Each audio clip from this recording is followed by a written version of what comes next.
श्लोक 42-43 अध्याय 2। भगवान श्री कृष्ण कहते हैं, कुछ लोग वेदों की उन बातों में ही उलझे रहते हैं जिनमें स्वर्ग, सुख, पुण्य और अच्छे फल मिलने की बात कही गई है।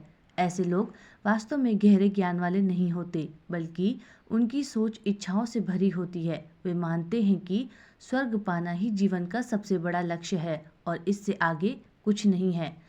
इस कारण वे तरह तरह के कर्मकांड, पूजा पाठ और बाहरी क्रियाओं को ही धर्म समझ लेते हैं। वे इन क्रियाओं को बहुत विस्तार से बताते हैं और सुंदर शब्दों में समझाते भी हैं ताकि भोग, सुख और ऐश्वर्य मिल सके। लेकिन उनकी बुद्धि स्थिर नहीं होती, वह कई दिशाओं में बटी रहती है क्योंकि उनका लक्ष्य परमात्मा की प्राप्ति नहीं बल्कि फल जैसे कि सुख, स्वर्ग, लाभ आदि होता है।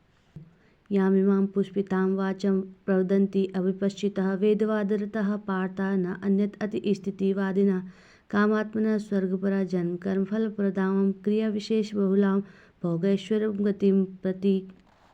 हे अर्जुन, जो भोगों में तन्मय हो रहे हैं, जो कर्मफल के प्रशंसक वेद वाक्यों में ही प्रीति रखते हैं, जिनकी बुद्धि में प्राप्त करने योग्य परम वस्तु स्वर्ग ही है और जो स्वर्ग से बढ़कर दूसरी कोई वस्तु है ही नहीं, ऐसा कहने वाले हैं, वे अविवेकी जन इस प्रकार की जिस पुष्पित अर्थात दिखाऊ शोभायुक्त वाणी को कह रहे हैं, जो कि जन्म रूप कर्म फल देने वाली एवं भोग तथा ऐश्वर्य की प्राप्ति के लिए नए नए प्रकार की बहुत सी क्रियाओं का वर्णन करने वाली है, उस वाणी द्वारा जिनका चित्त हर लिया गया है, जो भोग और ऐश्वर्य में अत्यंत आसक्त हैं, उन पुरुषों की परमात्मा में कोई निश्चयात्मिका बुद्धि नहीं होती।